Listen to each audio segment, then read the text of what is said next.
ఇంకోటి ఏంటంటే ఇప్పటి వరకు కిందంతా మట్టి వేసాను కదా, ఆ మట్టి అయితే నాకు లాస్ వచ్చిందండి. లాస్ అని చెప్తున్నాను అనమాట. నాకేం లాస్ వచ్చిందో చెప్తున్నాను. మట్టి అయితే లాస్ వచ్చింది. ఈ కమ్మలు కూడా ఇంకా దేనికి పనికిరావు అనుకోండి, ఎందుకంటే వర్షాకాలం కాబట్టి ఇవి తడిచిపోయిన తర్వాత ఈ కమ్మలు కూడా మనకి లాసే అనమాట. కమ్మలు కూడా మనకి దేనికి పనికిరావు. ఇంకా వీలైనంత వరకు తొందరగా సెట్ వేస్తే కనుక ఇవి వర్క్ అవుతాయి, లేదు లేట్ అవుద్ది అంటే కనుక ఇవన్నీ కూడా పోతాయి. ఇది కూడా మనకు ఒక లాస్ అనమాట. అలాగే ఈ షెడ్ ఇంత పర్ఫెక్ట్గా రావడానికి కారణం వర్కర్స్. సో వర్క్ అయితే చాలా పర్ఫెక్ట్గా చేశారు. 2 days కంటిన్యూగా పనిచేస్తే అలాగా 15,000 రూపాయలు ఇచ్చాను అనమాట ఈ షెడ్ ఇలా వేయించడానికి. సో ఇది కూడా మనకి లాస్. ఓకే, ఇంకా ఇక్కడ పిల్లర్స్ అండ్ పట్టీలు ఉన్నాయి కదా, ఇవేం కూడా నాకు లాస్ కాదండి. ఇవి మళ్ళీ అంతే జాగ్రత్తగా తీసి అంతే నీట్గా చక్కగా వేరే దగ్గర వేసుకోవడానికి అయితే ఇవి ఉపయోగపడతాయి. అంతే జాగ్రత్తగా తీసుకోవాలి, మనం తీసే విధానం బట్టే ఉంటుంది. అందుకని నాకు కొంచెం టైం కావాలి.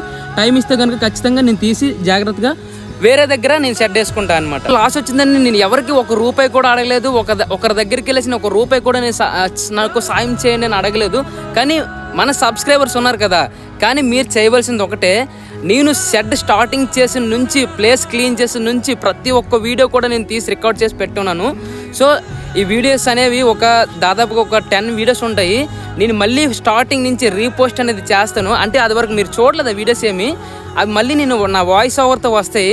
సో ఆ వీడియోస్కి కనుక మీరు ఖచ్చితంగా సపోర్ట్ చేస్తే కనుక నాకు ఈ ల్యాండ్లో వచ్చే లాస్ అనేది యూట్యూబ్ రెవెన్యూ ద్వారా నాకు వస్తాయి అనమాట. సో దయచేసి నేను వీడియోస్ పెడతాను, కొంచెం నాకు సపోర్ట్ చేస్తే మీరేం చేయవలసింది ఏం లేదు.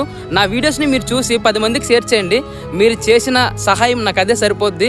నేను ఎవరికి ₹1 అడగట్లేదు, ఏం చేయండి. జస్ట్ మీరు నా వీడియోస్ని చూసి 10 మందికి షేర్ చేయండి చాలు. మీరు చాలా పెద్ద నాకు హెల్ప్ చేసిన వారు అవుతారు. ఇంకోటి ఏంటంటే నేను లాస్ అయిపోయాను కదా, ఆ మట్టి అమౌంట్ కూడా నాకు నెక్స్ట్ మంత్ కానీ ఆ నెక్స్ట్ మంత్ కానీ రెవెన్యూ రూపంలో ఒక $50 $30 ఎంతో కొంత వస్తుంది అనమాట. అది